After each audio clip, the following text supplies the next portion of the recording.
In the vastness of the universe of ideas, philosophical questions are like twinkling stars that illuminate the darkness of the unknown. Amidst this intellectual spectacle, C.S. Lewis's 37 phrases emerge as constellations of insight and inquiry, inviting us to explore the deepest mysteries of human existence. These brief yet impactful words serve as portals to a journey of reflection and discovery. What do these phrases reveal about the nature of truth, morality, and life itself? How do they challenge us to rethink our own conceptions and delve into the depths of human thought? In this analysis, we will unravel the power of these C.S. Lewis phrases and explore the universal truths they reveal. 1. Everything changes, nothing ever stays the same. C.S. Lewis's quote addresses a fascinating and often paradoxical aspect of human experience: the nature of time and our perception of change. The first part of the statement, "Everything changes, nothing remains the same," reflects a fundamental truth in many aspects of life and the universe. From the laws of physics, which show that the universe is in a constant state of change and evolution, to transformations in society, technology, and our personal lives, change is a constant. The second part of the quote, "Isn't it funny how day by day nothing changes, but when you look back everything is different," speaks to how we perceive time and change in the short and long term. In day-to-day life, changes may seem insignificant or imperceptible because we are immersed in our routines, and the small daily variations do not seem to significantly alter the course of our lives. 2. There are far, far better things ahead than the ones you leave behind. This phrase by C.S. Lewis is an invitation to optimism and hope, encouraging us to look to the future with a positive perspective. The central idea is that, regardless of the losses or challenges we face, the future holds possibilities and joys that surpass what has been left behind.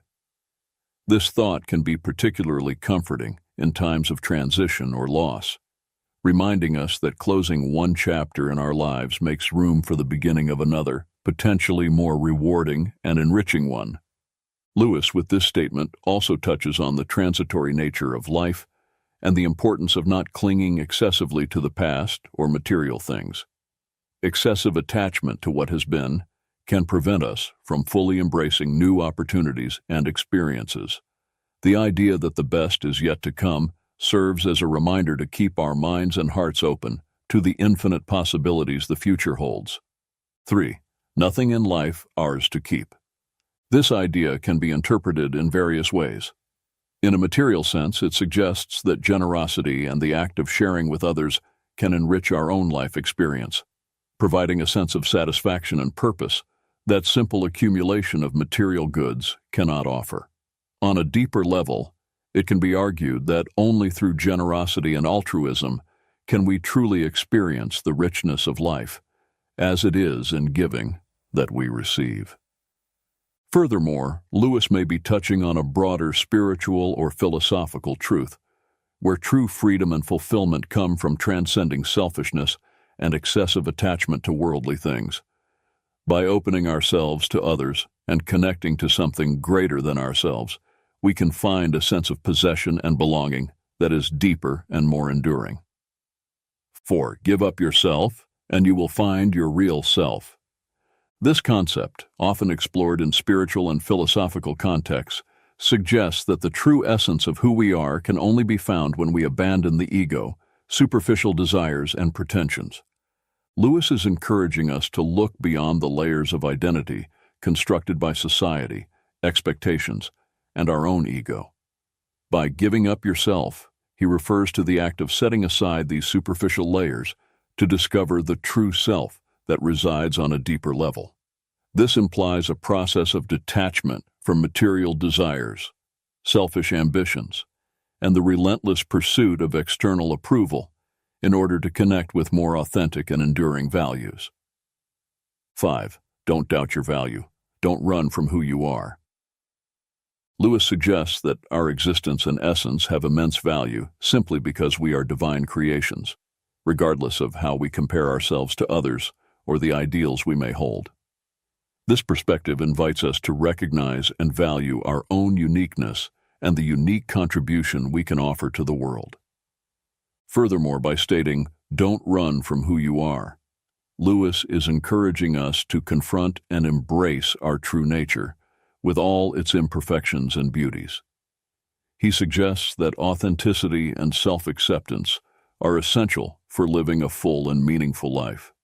This acceptance is not just about recognizing our qualities, but also embracing our flaws and limitations, understanding that they are part of what makes us unique. 6. If you find in yourself desires which nothing in this world can satisfy, the only logical explanation is that you were made for another world. Lewis addresses the sensation, often experienced by many, that there is a kind of emptiness or longing within us that worldly joys and satisfactions cannot completely fill. This perception can lead to the conclusion that such insatiable desires point to a reality or existence beyond what is known and experienced in this physical world. The idea that we were made for another world suggests that human existence has a purpose and a meaning that extend beyond everyday life and earthly experiences. This view is rooted in many spiritual and religious traditions, which see life on earth as a journey or preparation for a higher or spiritual reality. 7. You don't have a soul. You are a soul. You have a body. Lewis is challenging the common perception that often prioritizes the physical and material, redefining human identity in a way that places the soul, or the spiritual essence, at the center. By stating that you are a soul, Lewis highlights the primacy and eternal importance of the soul compared to the physical body, which is temporary and transient. This view echoes many religious and philosophical traditions that see the body as a temporary vessel for the soul, which is the true essence of being. The idea that each of you will still be alive after the dissolution of the physical universe speaks to the belief in the continuity of the soul's existence beyond physical death. Lewis suggests that the true essence of who we are transcends the limitations of time and physical space, pointing to a spiritual reality that is eternal and unchanging. 8. Don't shine so others can see you. Shine so that, through you, others can see God. This idea is deeply rooted in the Christian notion of testimony, where an individual's life is seen as a mirror or a beacon that reflects God's light to the world. Instead of seeking personal glory, Lewis suggests that we should aspire to live in such a way that our actions, words, and even our presence allow others to glimpse divinity, goodness, and truth that transcend our individual existence. This perspective shifts the focus from the self to the other, and ultimately to the divine, promoting a way of living that is marked by generosity, service, and authenticity. By shining not for our own enhancement, but to illuminate the path to God, we are called to an existence that values humility and altruism, recognizing that our greatest contribution may be to facilitate others in finding their own connection to the sacred. 9. Hardships often prepare ordinary people for an extraordinary destiny. Lewis suggests that challenges and adversities are not mere meaningless obstacles, but rather instruments of growth and preparation. Difficulties have the potential to transform us, shaping our character and refining our virtues in ways that prosperity and ease simply cannot. This process of growth through adversity is often what prepares us to take on larger roles and responsibilities, leading us to destinies that far surpass our initial circumstances. By mentioning that God allows these experiences of low points, Lewis is touching on the notion that there is a divine order and purpose behind life's events, even those that seem negative at first glance. The lessons learned through adversity are seen as essential to our spiritual and personal development, teaching us perseverance, compassion, humility, and dependence on a force greater than ourselves. The idea that God does not make anyone wait unless it is good for him to wait reflects a view that God's timing is perfect, even if we do not immediately understand it. Patience and waiting are seen not as emptiness or meaningless inactivity, but as an opportunity for internal growth and preparation for what is to come. Thus, Lewis encourages us to face difficulties and periods of waiting not as abandonments, but as integral parts of a larger plan that leads us to an extraordinary destiny. 10. Experience is the most brutal of teachers. By referring to experience as the most brutal of teachers, Lewis is underscoring the often harsh and unforgiving nature of real life as a vehicle for learning. Unlike theoretical or academic learning, experience educates us through successes, and more often through failures, losses, and challenges. These moments can be painful and difficult to endure, but they are also incredibly potent in forging character, resilience, and wisdom. The second part of the phrase, "but you learn, my God, do you learn," emphasizes the effectiveness of this type of learning. Despite its brutality, or perhaps because of it, the lessons learned through experience tend to be deeply internalized. The direct experience of consequences, whether positive or negative, engraves knowledge in a way that passive instruction rarely achieves. 11. Repeated failures are fingerposts on the road to achievement. In describing failures as fingerposts, Lewis suggests that each failure serves as a lesson and a guide, pointing towards adjustments and changes necessary in our approaches, strategies, or even in our understanding. These posts illuminate the way, offering critical insights that help us navigate the path towards our goals. The idea of failing forward is particularly powerful. It implies that each failure, instead of pushing us backward, actually propels us forward, bringing us closer to success. This is because we learn, adapt, and grow through our experiences of failure. This concept encourages a mindset of resilience and persistence, where obstacles are seen as opportunities for development and improvement. 12. You are never too old to set another goal or to dream a new dream. Lewis challenges the notion that age is a barrier to aspirations, goals, and dreams. He emphasizes the infinite capacity of the human being to reinvent oneself and pursue new directions, regardless of where one stands in their life journey. This idea is an invitation to reject self-imposed limitations and social expectations that often accompany aging. Instead of viewing old age as a time to slow down or give up on new endeavors, Lewis suggests that there is always room for new beginnings and possibilities. This can be particularly inspiring for those who may feel they have missed opportunities or that it is too late to pursue passions or interests that have been set aside. Essentially, Lewis reminds us that the ability to dream and aspire knows no age limits. This message serves as an encouragement to continue seeking growth, fulfillment, and joy in all stages of our lives, embracing the ongoing journey of discovery and renewal. 13. Don't let your happiness depend on something you may lose. This brings forth a profound reflection on the nature of happiness and the importance of grounding it in aspects of life that are enduring and intrinsic, rather than external and transient. This idea encourages us to reconsider the sources of our joy and satisfaction, warning against basing our happiness on elements that are outside of our control and can easily be altered or lost, such as material possessions, social status, or even specific relationships. By highlighting the volatility of many of the things we value, Lewis suggests the pursuit of a more authentic and resilient happiness, one that is not shaken by the inevitable changes and challenges of life. This may involve cultivating internal virtues such as peace of mind, gratitude, self-love, and spirituality, which are less susceptible to external circumstances. 14. This world is a great sculptor's shop. It is a rich metaphor reflecting on the process of personal growth and transformation within the context of human existence. Comparing the world to a sculptor's workshop, Lewis suggests that life experiences, with their challenges and opportunities, act as the tools and techniques used by a sculptor to shape and define their creations.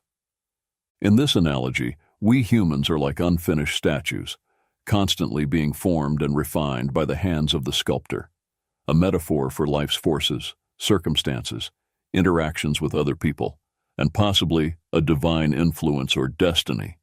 Each experience carves our character, molds our values, and affects our life trajectory, contributing to the ongoing process of becoming who we are meant to be.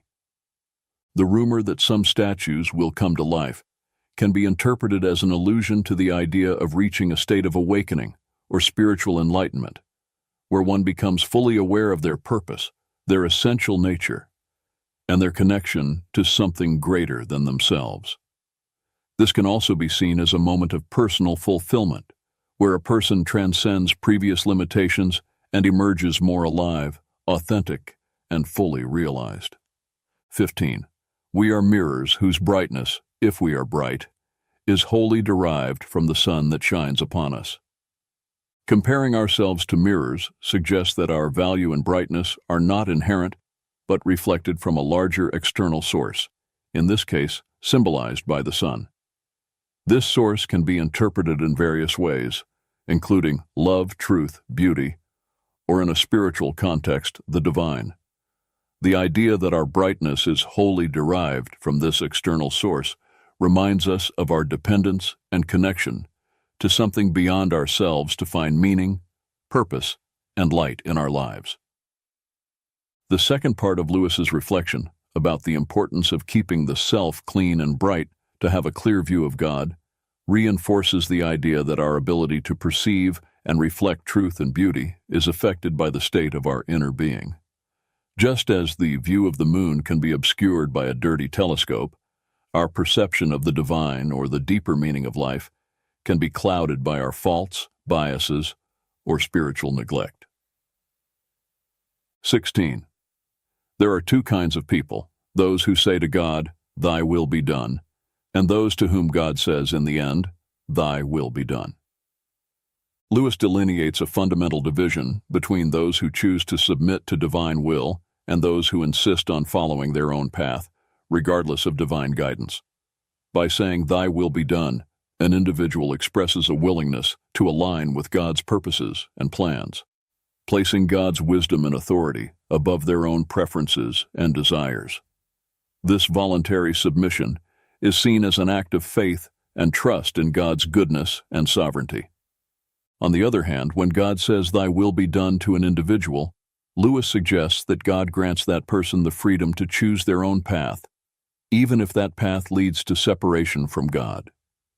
This is an expression of divine justice and respect for human freedom, allowing the natural consequences of a person's choices to unfold.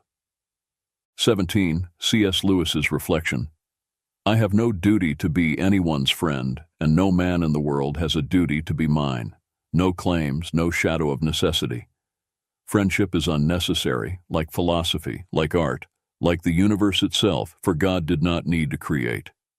It has no survival value. Rather, it is one of those things which give value to survival, addresses the nature and value of friendship in a deeply contemplative manner. Lewis is highlighting that friendship, unlike basic needs such as food and shelter, is not essential for our physical survival. However, he argues that it is precisely this unnecessariness that elevates friendship, philosophy, art, and the universe to something that transcends mere functionality or utility.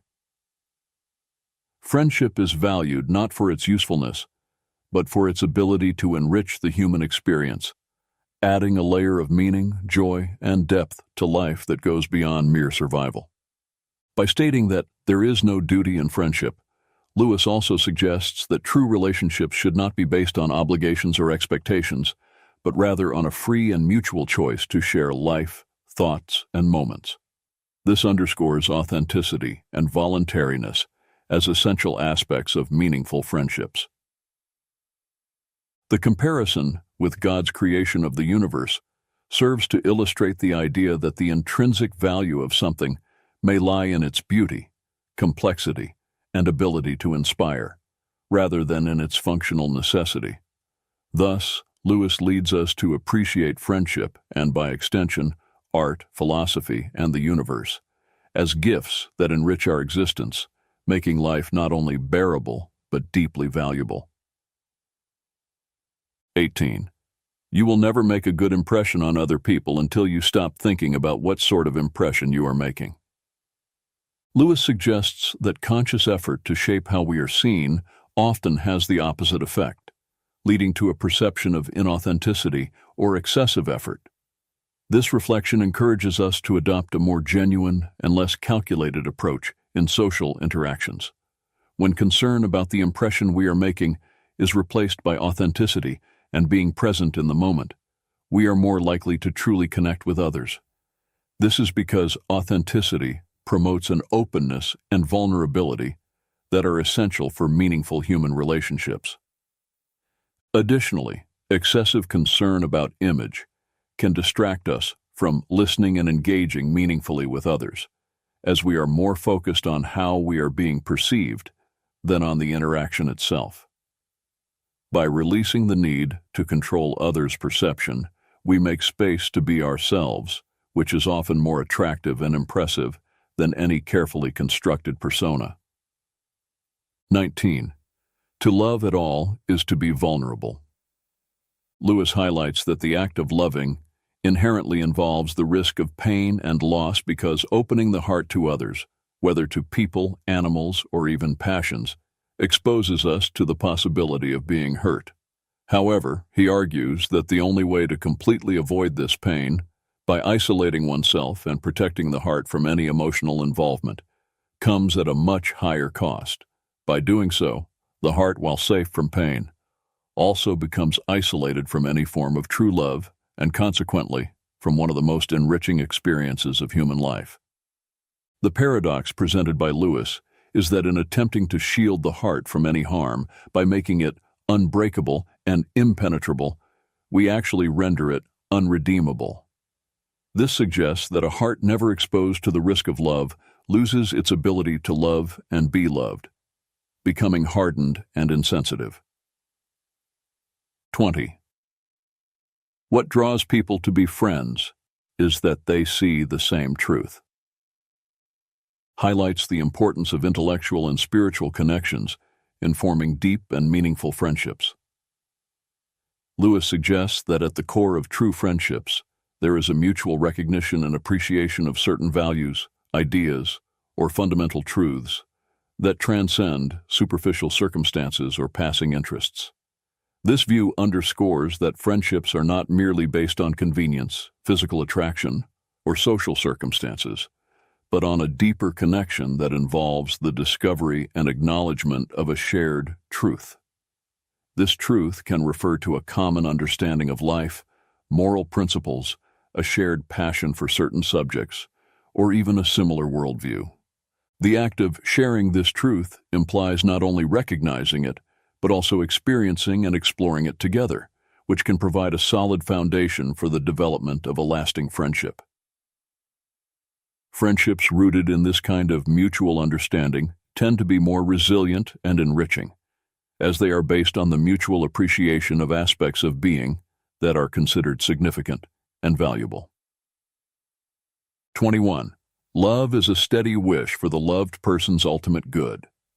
Lewis redefines love beyond the common notion of intense emotion or physical attraction. He presents love as an active and deliberate commitment to the well-being and happiness of the other person, regardless of circumstances or one's own emotions. This conception of love as a steady wish emphasizes the volitional and intentional nature of true love. It is not seen as something passive or merely sentimental, but as a continuous choice to prioritize the good of the loved one. This implies a commitment to actions and decisions that promote the well-being and fulfillment of that person, even if it requires sacrifice or selflessness. By qualifying the supreme good so far as it can be attained, Lewis also acknowledges the reality of human limitations in life circumstances. He suggests that while love aspires to the ideal of the highest good for the loved one must act within practical possibilities and the limitations of the real world. 22. Do not waste time bothering whether you love your neighbor. Act as if you did, and you will. explores a pragmatic and action-oriented approach to loving one's neighbor, a central idea in many ethical and religious traditions. Lewis suggests that instead of being paralyzed by internal analysis of our feelings or doubt about our ability to love others, we should simply start acting as if we love them.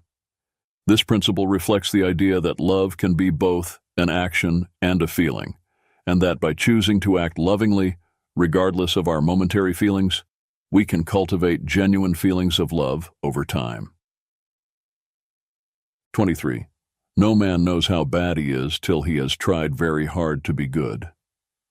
Addresses the complexity of human nature and the discovery of personal character through the effort to live according to high ethical or moral standards. Lewis suggests that it is in the process of striving to act rightly and do good that we often come face to face with our own failures, limitations, and negative tendencies. This reflection implies that understanding our own imperfections and the ability to recognize our faults are amplified when we put ourselves to the test, seeking to live virtuously. This can be a humbling experience as we discover that goodness and virtue are not as easily achieved as we might have imagined, thus revealing the depth and persistence of our flaws and weaknesses. 24. In God there is no hunger that needs to be filled, only plenteousness that desires to give, reflects a profound theological view on the nature of God and the relationship between the divine and humanity. Lewis suggests that God, being a being of fullness and perfection, has no needs or lacks. Instead, he is an infinite source of generosity and giving. This idea contrasts the conception of God with human nature, which is often driven by needs, desires, and a constant search for satisfaction. Instead, God is portrayed as someone whose essence is fullness, needing nothing from us to complete or improve his being. Therefore, God's desire to relate to humanity and provide for his creations is not motivated by a lack or need, but by an expansive and generous love that seeks to share his own fullness. 25. If a person thinks she is not conceited, she is very conceited indeed. Addresses the paradoxical nature of self-perception, especially regarding pride and vanity. Lewis suggests that excessive self-assurance in one's humility can ironically be a sign of deep pride. The act of considering oneself free from vanity can be in itself a manifestation of vanity, as it implies satisfaction with one's supposed moral superiority or self-control. This observation points to the complexity of human nature and the difficulty of achieving true humility, which is not based on denial of one's own faults, but on sincere recognition of them. True humility involves honest self-assessment and a willingness to accept that, as human beings, we are all fallible and susceptible to error and pride. 26. Pride is spiritual cancer. C.S. Lewis's view of pride as a spiritual cancer highlights the destructive nature of this vice in a person's spiritual and relational life. By describing pride in this way, Lewis suggests that it corrupts and consumes the ability to love, find satisfaction, and even exercise good judgment. Pride is presented not just as a minor character flaw, but as a corrosive force that can destroy the most fundamental aspects of human and spiritual well-being. The second quote expands on this idea, explaining how pride obstructs knowledge of God. Lewis illustrates this with the image of a proud person who is always looking down, both literally and metaphorically, judging others and circumstances from a position of supposed superiority. This posture of looking down symbolizes a self-imposed barrier that blocks sight and openness to higher realities, including the spiritual. Therefore, as long as one is stuck in this attitude of pride, they will be unable to perceive or connect with God, who is above in the spiritual sense. Both quotes emphasize the idea that pride not only negatively affects interpersonal relationships and self-image, but also constitutes a significant obstacle to spiritual growth and perception of realities beyond the self. Lewis invites us to recognize pride as a serious impediment to love, genuine happiness, and wisdom, encouraging a constant pursuit of humility as a path to spiritual health and true knowledge. 27. Only the pure in heart want to see God. This quote distills a profound truth about the nature of spiritual longing and the necessary condition for genuine seeking of God. Lewis suggests that purity of heart is not only a quality that makes someone fit to encounter God, but also the very characteristic that awakens the desire to seek Him. Purity of heart can be understood as a cleansing of intentions, an absence of falsehood or duplicity, and a sincerity in the pursuit of truth and good. This purity involves an orientation of the being toward what is genuine and good, free from the distortions of selfishness, pride, and disordered passions that can obscure spiritual vision and deflect the quest for truth. By stating that only the pure in heart desire to see God, Lewis is highlighting the idea that the desire to know and draw near to the divine requires a certain inner disposition characterized by purity and sincerity. This implies that the spiritual journey toward God begins with an inner work of purification and alignment of the desires of the heart with spiritual values. 28. Human history is the long, terrible story of man trying to find something other than God which will make him happy. C.S. Lewis's statements about human pursuit of happiness outside of God reflect a deep critique of the nature of human aspirations and endeavors throughout history. Lewis suggests that the relentless quest for satisfaction in earthly things, whether wealth, power, pleasure, or status, is futile, as true happiness and peace cannot be found apart from God. God cannot give us a happiness and peace apart from Himself, because it is not there. This assertion highlights the view that any attempt to find lasting contentment outside of a relationship with the divine is doomed to failure, as the true source of peace and joy resides in God. To what will you look for help if you will not look to that which is stronger than yourself? This rhetorical question invites reflection on the need to seek support and guidance in a force greater than our own limited human capacity, suggesting that reliance on purely human resources or solutions is insufficient to address life's fundamental challenges. All that we call human history, money, poverty, ambition, war, prostitution, classes, empires, slavery, is the long, terrible story of man trying to find something other than God which will make him happy.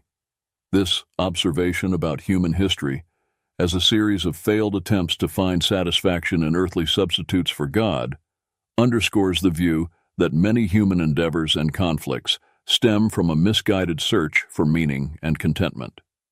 Together, these reflections by Lewis challenge us to reconsider the sources in which we seek happiness and purpose, encouraging a reorientation toward spiritual values and a deeper relationship with the divine as the path to true satisfaction and peace. 29. Forgiving does not mean excusing. This quote distinguishes two fundamental attitudes toward dealing with offenses or mistakes.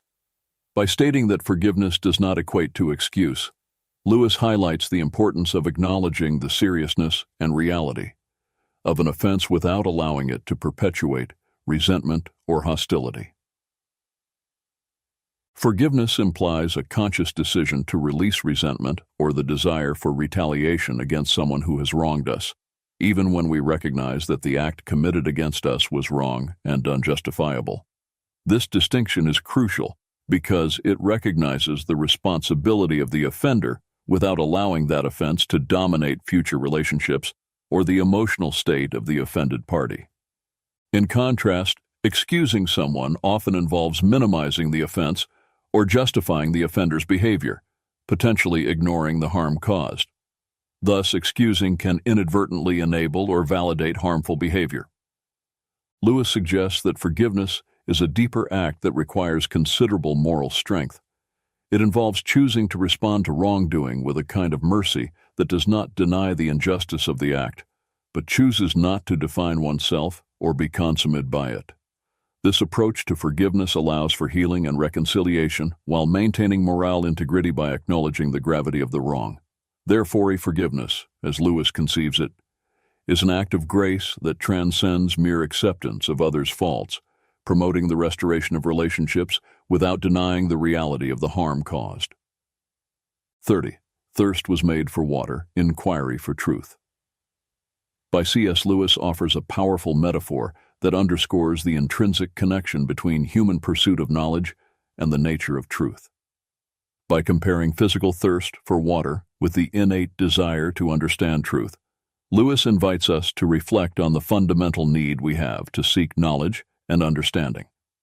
Just as thirst is a natural condition that drives us to seek water to quench it and ensure our physical survival and well-being, curiosity and the desire to understand are fundamental impulses that lead us to seek truth, to satisfy our need for intellectual and spiritual knowledge and understanding.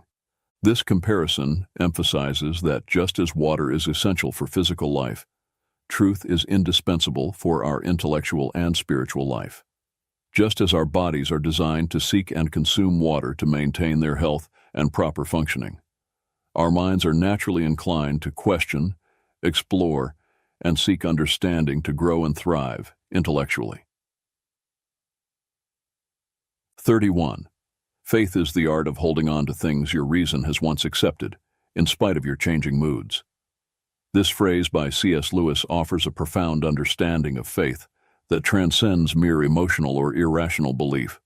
Lewis suggests that true faith involves a continuous commitment to convictions and truths that have been accepted by reason, even when emotions or circumstances may try to sway us.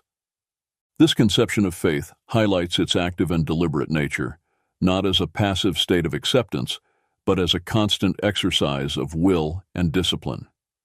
By defining faith as the art of staying firm, Lewis implies that it requires practice, skill, and conscious effort to sustain beliefs in the face of doubt, fear, or uncertainty that may arise with fluctuations in our emotional states or changes in life circumstances. By emphasizing that faith is based on things reason once accepted, Lewis is also rejecting the notion that faith and reason are mutually exclusive.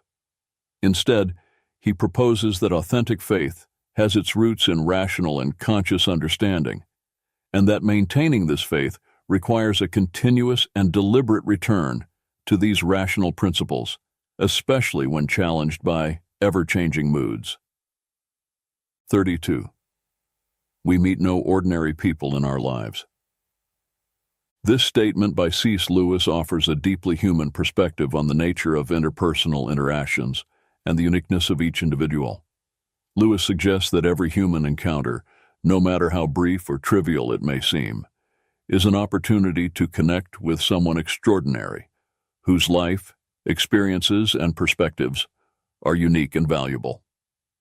This assertion challenges the notion that some people are common or ordinary, highlighting that all individuals have a story, an inner complexity, and a unique potential that make them worthy of attention and respect. Even those who may seem to play mundane roles in our lives can have unexplored depths and inner riches that deserve to be recognized and valued. 33. Everyone thinks forgiveness is a lovely idea until he has something to forgive. This quote addresses the challenging nature of forgiveness and how our perspective on it can change when we find ourselves in the position of needing to forgive someone for a transgression or injustice. Initially, many people may agree that forgiveness is a noble and desirable virtue, recognizing its moral value and the emotional benefits it can bring to both the aggressor and the offended party. However, when confronted with the reality of a situation where they have been hurt or harmed by someone else, the act of forgiveness can become much more difficult than they imagined. This quote highlights the human tendency to idealize forgiveness when we are not directly involved in situations of conflict or hurt. However, when we are faced with the real need to forgive someone who has hurt us, we may discover that forgiveness is a complex and painful process that challenges our emotions, self-image, and values. 34. Integrity is doing the right thing, even when no one is watching. This quote highlights the importance of acting in accordance with our values and principles, regardless of the presence of supervision or the potential for reward or punishment. By defining integrity as doing the right thing, Lewis suggests that true integrity goes beyond simply following rules or social norms. It is a matter of moral and ethical principles. This implies making choices based on what is morally correct, even if it is easier or more advantageous to act otherwise. The part of the phrase that emphasizes that this should be done even when no one is watching underscores the importance of authenticity and consistency in our actions. This means that integrity is not something we display only to impress others or avoid negative consequences. It is a quality that is inherently valuable and shapes our conduct in all aspects of life. 35. Children are not a distraction from more important work. They are the most important work. This quote emphasizes the priority and significance of caring for and raising children in a person's life. In doing so, Lewis highlights the responsibility and privilege that parents have to shape and influence the development and future of their children. This statement challenges the common notion that caring for children is merely a secondary part or an obligation that competes with other activities considered more important or meaningful. Instead, Lewis argues that children are not a distraction, but rather the central focus and primary responsibility of any adult who takes on the role of a father or mother. By recognizing children as the most important work, Lewis underscores the profound influence that parents have on the lives and development of their children. He suggests that parental care extends beyond simply providing material needs. It involves nurturing, educating, guiding, and loving children, preparing them to face life's challenges and become responsible and compassionate adults. 36. A children's story that can only be enjoyed by children is not a good children's story. Lewis argues that a story intended for children should be able to captivate and enchant not only the child audience, but also adults, regardless of their age. This statement suggests that the best children's stories transcend age limitations and have a universal appeal that resonates with readers of all ages. They should contain elements such as imagination, adventure, wisdom, and emotion, which can be appreciated and valued by people of all ages, from the youngest children to the oldest adults. By emphasizing that a good children's story should be able to attract a broader audience, Lewis acknowledges the importance of the power of narrative to educate, inspire, and entertain people of all ages. He suggests that, even as we grow and mature, we never lose our love for the magic of enchanting stories, and that we should continue to seek out that magic throughout our lives. 37. True humility is not thinking less of yourself, it's thinking of yourself less. By stating that true humility is not thinking less of yourself, Lewis highlights that self-esteem and recognizing one's own worth are not incompatible with humility. On the contrary, genuine humility involves a balanced view of oneself, free from arrogance or pride, but also free from self-deprecation or underestimation. The second part of the phrase, "it's thinking of yourself less," points to the essence of true humility. It suggests that genuine humility is characterized by a shift of focus from the ego and one's own needs to the needs and interests of others. This implies a spirit of service, compassion, and consideration for others, where the self is not at the center of attention, but rather concern for the well-being and happiness of others. This quote challenges the common notion that humility is linked to self-denial or lack of self-esteem. Instead, Lewis argues that true humility is rooted in a balanced view of oneself, combined with a sincere willingness to put others first. As 37 quotes by C.S. Lewis offer a rich and multifaceted tapestry of wisdom and insight into various aspects of human life, faith, morality, and the human condition. Together, these quotations form a comprehensive panorama that invites deep reflection and personal introspection. A conclusion we can draw from these quotes is the importance of seeking truth, authenticity, and integrity in our lives. Lewis reminds us that true wisdom lies in the ability to look beyond superficial appearances and delve into the essence of things, cultivating a deeper understanding of the world and ourselves. Moreover, the quotes highlight the importance of empathy, compassion, and love for others, as well as the need to cultivate virtues such as humility, forgiveness, and gratitude in our daily lives. They challenge us to grow, to learn, and to evolve as individuals, constantly striving for moral and spiritual excellence. Another recurring theme in these quotes is the idea that true happiness and fulfillment are not found in material achievements or external successes, but rather in connection with the divine, in cultivating meaningful relationships and in serving others. Ultimately, C.S. Lewis's words remind us that the journey of life is a continuous search for meaning, purpose, and transcendence. They encourage us to embrace the challenges, to embrace the journey of life with courage and determination, and to constantly seek truth, goodness, and beauty in the world around us. Around us. Around us. Around us. Around us. Around us.